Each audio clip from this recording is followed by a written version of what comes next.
হাই everyone সকলোকে স্বাগতম জনালো আমাৰ আৰু এটা নতুন ভিডিঅ'লে আজি মই বেংকিং এৱাৰনেছৰ আৰু এটা নতুন টপিক লৈ আহিছো বেংকিং এৱাৰনেছ মানে এনেকুৱা এটা বস্তু হ'ল যেটো ষ্টেটিক বেংকিংৰ কিছুমান পাৰ্ট হয় বেংকিংৰ কিছুমান আপোনালোকে জানিব লগিয়া কোৱেশ্চন আৰু টপিক যিখিনি আপোনালোকৰ প্ৰত্যেকটো বেংক এক্সামৰ মেইনছত আহে আৰু নৰমালি আপুনি যদি কিবা বেংক এক্সামৰ ইন্টাৰভিউ ষ্টেজলৈকো গৈছে তো ইন্টাৰভিউটো ইয়াৰ পৰা প্ৰশ্ন সোধে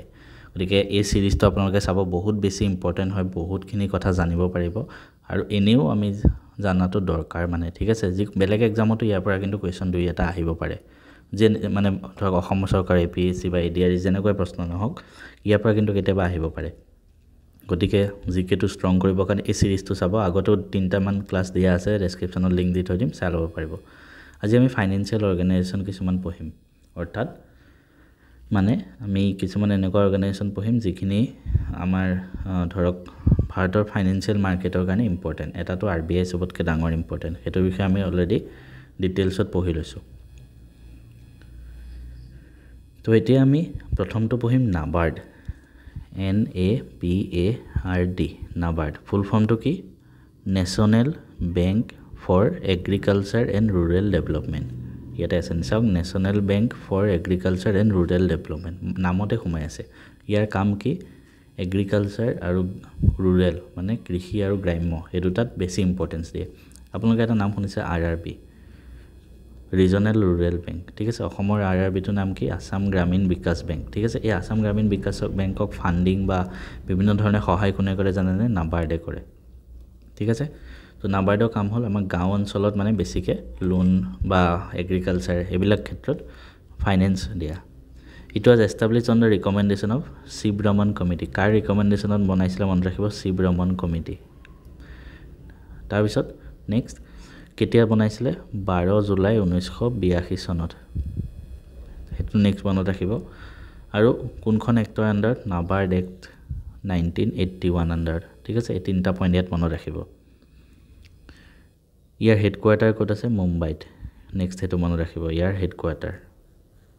ঠিক আছে জি ইম্পৰ্টেন্ট হয় এখিনি মই জাস্ট আপোনালোকক কৈ যাম নেক্সট ইম্পৰ্টেন্ট হ'ল IDBI industrial development bank of India IDBI প্ৰথমে এটা অৰ্গানাইজেশ্যন হিচাপে খুলিছিল ইন্ডাষ্ট্ৰি বিলাকক ডেভেলপ কৰিবলৈ বৰ্তমান হেতু এটা মানে পূৰ্ণ বেংক ভাৰতৰ যেনেকৈ বাকি প্ৰাইভেট বেংক হয় এটো এটা প্ৰাইভেট সেক্টৰ বেংক হয় It was established in 1964 by an act of parliament to provide credit and other financial provide to Indian industry ঠিক আছে ভাৰতৰ উদ্যোগ বিলাকক লোন দিয়া টকা পইচাৰ সহায় কৰা তাৰ বাবে আইডিবিআই বনোৱা হৈছিল আৰু কেতিয়া বনোৱা হৈছিল 1974 চনত ঠিক আছে সৰি 1900 ঠিক আছে এটো 1964 64 মোৰ অসমীয়াটো মানে ভুল হৈ গৈছে ঠিক আছে আৰু বৰ্তমান এটি যে ইউনিভাৰ্সাল বেংক পূৰ্ণাংগ বেংক হয় এটো ইট কাৰেন্টলি এইবিলাক ইমান দৰকাৰ নাই এই বাহিৰতো ব্ৰাঞ্চ আছে সিংগাপুৰ বেইজিং তাৰ পিছত আহে সিডবি ফুল ফৰ্মটো কি small industries development bank of India small industry development bank of India অৰ্থাৎ ভাৰতৰ যিবিলাক স্মল ইন্ডাষ্ট্ৰি কুটিৰ শিল্প যিবিলাক আছে সেইবিলাকক ডেভেলপমেন্ট কৰিবৰ কাৰণে সিডবি উলিয়াইছিল ঠিক আছে এটা বহুতে ভাবিব পাৰে যে আপুনি যে ক'লে নাবাৰ্ড তাৰ পিছত সিডবি এইবিলাকত মানুহে একাউন্ট খুলিব পাৰে না এইবিলাকত মানুহে একাউন্ট খুলিব নোৱাৰে হা এইবিলাক জাস্ট অৰ্গানাইজেশ্যন হয় আইডিবিআই টো বৰ্তমান বেংক হিচাপে কাম কৰে বাট এটো এটা অৰ্গানাইজেশ্যন তো সিডবিৰ হেডকোৱাৰ্টাৰ ক'ত আছে মনত ৰাখিব এটো লখনৌত আছে হে সিডবিৰ headquarter It is an independent financial institution aimed to aid growth and development of micro, small and medium scale enterprises. MSME. ঠিক আছে এইখিতে আপোনালোকে এটা হোমৱৰ্ক কৰিব মই সাগে দিয়া নাই MSME ডেফিনেশন ঠিক আছে ভালকে চাই লব গুগলত চাব তাৰ পৰা নোটস বনাই লওক MSME ডেফিনেশন কাৰণ চেঞ্জ হৈ থাকে টাৰ্নওভাৰ কিমান লাগে প্ৰত্যেকৰ কাৰণে বেলেগ বেলেগ MSME তিনটা বস্তু থাকে এটা হ'ল মাইক্ৰো এটা হল তাতকে অকমান ডাঙৰ মাইক্ৰো স্মল এটা হল তাতকে আৰু অকমান ডাঙৰ মিডিয়াম ঠিক আছে এই তিনটা থাকে MSM এই তিনটা মানে MSM মাইক্ৰো স্মল মিডিয়াম তো এটো ভালকে চাই লব আৰু ইয়াক মানে লোন প্ৰভাইড কৰিবৰ কাৰণে সিডিবি আছিল কেতিয়া বনোৱা হৈছিল 1990 চনত এটো মনত ৰাখিব It was incorporated initially as a wholly owned subsidiary of Industrial Development Bank of India. প্ৰথমতে এটো completely IDBI under আছিলে. Currently এটো 33টা Government of India owned. It is held by 33 Government of India owned or controlled institutions. ঠিক আছে সবতকে ডাঙৰ shareholder Government of India আছে 20.85%. তাৰপিছত SBI, LIC share আছে, NABARDৰ share আছে. তো এই যোনটো CDB হয় তাত সবৰে শেয়াৰ আছে গভৰ্নমেন্ট অফ ইন্ডিয়াৰ SBI LIC NABARD ঠিক আছে নেক্সট হল export import bank of India EXIM full form তো এক্সপোর্ট ইম্পোর্ট ইম্পোর্ট এটো বেংক অফ ইন্ডিয়া তাৰ মানে কি it is the premier export finance institution in India 1982 ত বনোৱা হৈছিল 1982 ত নাবাৰ্ডো বনোৱা হয় গুটেকেটাৰ সনকেটা কিন্তু মনত ৰাখিবা হে 1981 এক্টৰ আন্ডাৰ ইয়াত বনোৱা হৈছিল ঠিক আছে ইয়াৰ মানে কাম কি জানে cross border trade and investment মানে আমাৰ ভাৰতৰ পৰা বেলেগ দেশত কিবা বস্তু পঠালে হেতু কোৱা হয় এক্সপোৰ্ট ঠিক আছে মানে ইন্ডিয়াই ধৰক চাইনালে কিবা বস্তু বেছিব পঠালে হেতু কোৱা হয় এক্সপোৰ্ট ইন্ডিয়াই ধৰক চাইনা পৰা কিবা বস্তু কিনিলে হেতু কোৱা হয় ইম্পোৰ্ট তো এই এক্সপোৰ্ট আৰু ইম্পোৰ্ট এই দুইটাত কেতিয়াবা লোনৰ দৰকাৰ হয় হেতু কোনে দিয়ে এক্সিম বেংকে দিয়ে ঠিক আছে এক্সিম বেংকৰ কাম হিমানে ইয়াৰ হেডকোয়াৰ্টাৰ ক'ত মুম্বাইত আছে এটো নোট কৰি ৰাখিব ঠিক আছে এখিনি আপোনালোকে নোট কৰি ৰাখিব ধুনীয়াকৈ নেক্সট হল নেশনাল হাউজিং বেংক ইয়াৰ আন্ডাৰত ভাৰতত যিমান বিলাক হাউজিং লোন আহে সেইবিলাক ইয়াৰ আন্ডাৰত আহে তাৰপৰি বহুত কিছুমান হাউজিং ফাইনেন্স কোম্পানী আছে হাউজিং ফাইনেন্স কোম্পানী অৰ্থাৎ কিছুমান এনেকুৱা কোম্পানী আছে যোনে বেলেগ লোন নিদিয়ে অকল হাউজিং লোন নিদিয়ে সেইবিলাক NHB আন্ডাৰত আহে ঠিক আছে এটো এটা চৰকাৰী হয় অনুষ্ঠান 1988 the national housing policy 1988 envisaged the setting up of NHB as the apex level institution এটো 1988 ত বনোৱা হৈছিল ঠিক আছে মনত ৰাখিব আৰু ইয়াৰ হেডকোয়াৰ্টাৰ ক'ত আছে দিল্লীত আছে তাৰ পিছৰটো হল ওয়াৰ্ল্ড বেংক এটো বিষয় আমি প্ৰায় নিউজত পাই থাকো ওয়াৰ্ল্ড বেংক মানে বিশ্ব বেংক আৰু ইয়াৰ হেডকোয়াৰ্টাৰ ক'ত আছে ওয়াশ্বিংটন ডিসিত ওয়াৰ্ল্ড বেংকৰ কাম কি ওয়াৰ্ল্ড বেংকে পৃথিৱীৰ বিভিন্ন দেশবিলাকত লোন প্ৰভাইড কৰে যিকোনো দেশৰ কাৰবাৰ দেশত কিবা ডিজাস্টাৰ হল কবাত কিবা সুনামি হল কবাত পলিটিক্যাল কিবা হল যেতে লোন বিচাৰে ওয়াৰ্ল্ড বেংকে দি দিয়ে হেতুৱে কাম ঠিক আছে ওয়াৰ্ল্ড বেংকৰ 5টা পাৰ্ট আছে সেই 5টা পাৰ্ট কি হয় আপোনালোকে জানিব লাগে সেই 5টা পাৰ্ট হল এটা হল নামকেটা লিখি ৰাখিব মনত ৰাখিব international bank for reconstruction and development IBRD এটা হল ইন্টাৰনেশনাল ডেভেলপমেন্ট এছ'চিয়েশ্যন IDA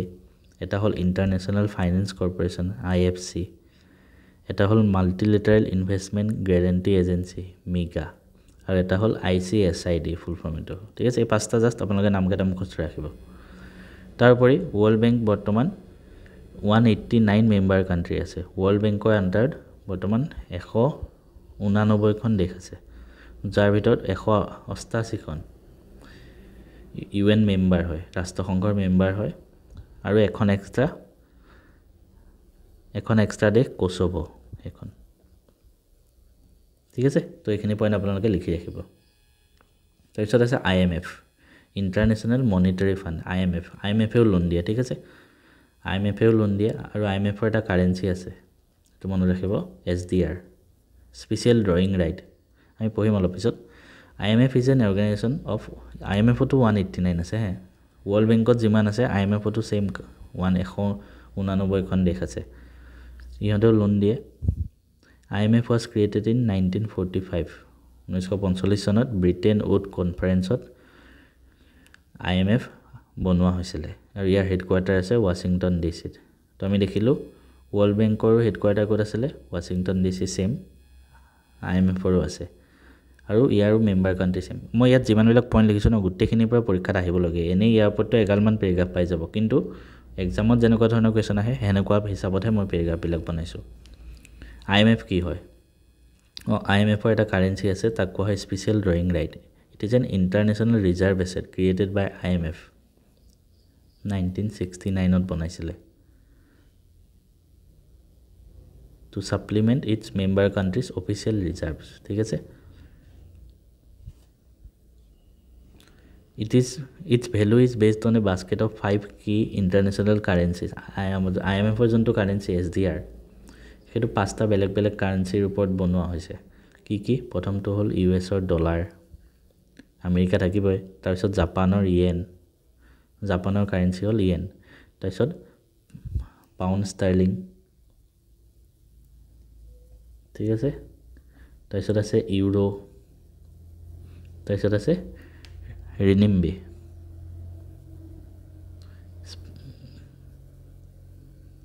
এইকেইটা ঠিক আছে চাইনাৰ ৰিনিম্বি এইকেইটা আপোনালোকে মনত ৰাখিব এই পাঁচটা currency SDR can be exchanged for freely usable currency এটো চাইনাৰ কাৰেন্সিখন 2016 চনৰ SDR অন্তৰ্ভুক্ত আছিল SDR বৰ্তমান পাঁচটা কাৰেন্সি লৈ বনোৱা হৈছিল এতিয়া ঠিক আছে পাঁচটা কাৰেন্সি আছে ইয়াতে এইকেইটা মনত ৰাখিব তাৰপিছত Asian development bank It is established in 1966 to social and economic development in Asia. Asia বাবে স্পেশালি 1966 চনত বনোৱা হৈছিল admits its member from the United Nations UNESCO ইয়াৰ পৰা আনে ইমান ব্লক দৰকাৰ নাই বৰ্তমান ইয়াৰ মেম্বাৰ কান্ট্ৰি 69 খন আছে আৰু ইয়াৰ হেডকোৱাৰ্টাৰ আছে মেনিলা ফিলিপিনছ এটো মনত ৰাখিলে হ'ল ঠিক আছে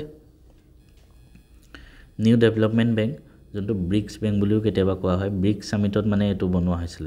বেংকটো ঠিক আছে তো NDB is a multilateral development bank established by Brazil, Russia, India, China and South Africa. এই পাঁচখন দেশে মিলি এটা বেংক বনাইছিলে নিউ ডেভেলপমেন্ট বেংক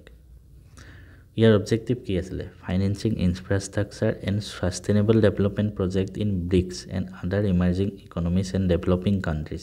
স্পেশালি ব্ৰিক্সৰ আন্ডাৰত কিছুমান সিহঁতে শপত লয় বা কিছুমান কাম কৰিম বুলি লয় যোনবিলাক সিহঁতে পৰিৱেশৰ কাৰণে এনভায়ৰনমেন্ট ইকো ফ্ৰেন্ডলি কাম কিছুমান কৰে যেনেকৈ ইণ্ডিয়া কাৰ্বন নিউট্ৰেল বনাম বুলি কৈছে 2047 লৈকে তো তেনেকুৱা টাইপ কাম তো তাৰ কাৰণে ইহঁতে লোন প্ৰভাইড কৰে নিউ ডেভেলপমেন্ট বেংকে পাঁচখন দেশে মিলি বনাইছিলে একেখন দেশ মনত ৰাখিব তাৰপিছত during the 6th BRICS summit in Fortaleza the BRICS leader signed an agreement of establishing the NDB New Development Bank কেতিয়া আহিছিলে 2014 চনত বনাইছিলে এটো ঠিক আছে 2014 চনত ব্ৰিক্সৰ কোনখন সামিটত প্ৰত্যেক বছৰ ব্ৰিক্সৰ সামিট হয় 6 নম্বৰ সামিট ফৰ্টালেজাত যে হৈছিল তাত বনাইছিলে আৰু ইয়াৰ হেডকোৱাৰ্টাৰ আছে সাংঘাই চাইনা মনত ৰাখিব ঠিক আছে নেক্সট RBI কেটামান সাবসিডাৰি আছে আপোনালোকে স্ক্ৰিনশ্বট লৈ লওক ইয়াৰ বিষয়ে মনত ৰাখিব সবতকৈ বেছি ইম্পৰ্টেন্ট সবতকৈ ডাঙৰ সাবসিডাৰিটো হ'ল DICGC এইকেইটা আপোনালোকে মনত ৰাখিব এইকেইটা আপোনালোকে স্ক্ৰিনশ্বট লৈ লওক সবতকৈ এটা হ'ল DICGC ফুল ফৰ্মটো হ'ল ডিপজিটৰ ইনস্যুৰেন্স ক্ৰেডিট গ্যাৰান্টি কৰ্পোৰেচন ইয়াৰ আন্ডাৰত কি হয় আপুনি লাগিলে বেংকত পইচা জমা থক যিকোনো বেংক ঠিক আছে সেয়া লাগিলে চৰকাৰী বেংক ভাৰতৰ চৰকাৰী বেংক কেইটা আছে 12টা সেয়া লাগিলে আপুনি প্ৰাইভেট বেংকক থক প্ৰাইভেট বেংক নাম কি যেনেকৈ এক্সিস HDFC ICICI এগালমান প্ৰাইভেট বেংক যিমান আছে সেয়া লাগিলে আপুনি RRB থক গ্ৰামীণ বেংক অসমত আছে AGBB সেয়া লাগিলে আপুনি পেমেন্ট বেংকক থক যেনেকৈ Jio' payment bank Airtel payment bank যিমান সেয়া লাগিলে SFB থক SFB মানে small finance bank north east small finance bank যোনটো স্লাইস হ'ল তাৰপিছত উজ্জীৱন যিমান আহে জানা তো যিমান বেংক যিমানৰ শেষত বেংক আছে তো যতে নথক আপোনাক ম্যাক্সিমাম 5 লাখ টকা লৈকে ইনস্যুৰেন্স থাকে অৰ্থাৎ সেই বেংকটো যদি কাইলে ডুবি যায় এইবিলাক যিমান বেংক নহয় সৰু একেবাৰে সৰু নগণ্য বেংক এটা হলে হ'ল হেতু যদি কাইলে ডুবি যায় আপোনাৰ ম্যাক্সিমাম 5 লাখ টকা লৈকে আপোনাক DICGC ঘূৰাই দিব অৰ্থাৎ সেই একাউণ্টত যদি আপুনি ধৰক 4 লাখ টকা থৈছে ফিক্স কৰক সেভিংছত ৰাখক যেনেকৈ নহওক কাইলে যদি বেংকটো ডুবি যায় DICGC আপোনাক 4 লাখ ঘূৰাই দিব কোনবাই ক'ব আমি যদি 6 লাখ থৈছো তেতিয়া পামনে নাপোৱা ম্যাক্সিমাম 5 লাখ লৈকে পায় হে ঠিক আছে আৰু এটা সাবসিডাৰি মনত ৰাখিব BRB NMPL যোনটো ইয়াতে আছে এটো ভাৰতীয় ৰিজাৰ্ভ বেংক নোট মুদ্ৰণ প্ৰাইভেট লিমিটেড এটো বস্তু BRB NMPL তে বহুতে ভাবে RBI নোট প্ৰিণ্ট কৰে হয় RBI নোট প্ৰিণ্ট কৰে নোট প্ৰিণ্ট কৰা কাম RBI বাট RBI অফিচৰ ভিতৰত নকৰে সেইটো কৰে BRB NMPL RBI এটা সাবসিডাৰি বনাই দিছে ইহঁতে আমাৰ দেশত পইচাবিলাক প্ৰিণ্ট কৰে 1995 চনত আহিছিল এটো ঠিক আছে তো এইখিনি বস্তু যিমানখিনি পাৰো মই দেখালো আৰু এটা নতুন ক্লাছ লৈ মই আকৌ আহিম অলপ দিন পিছত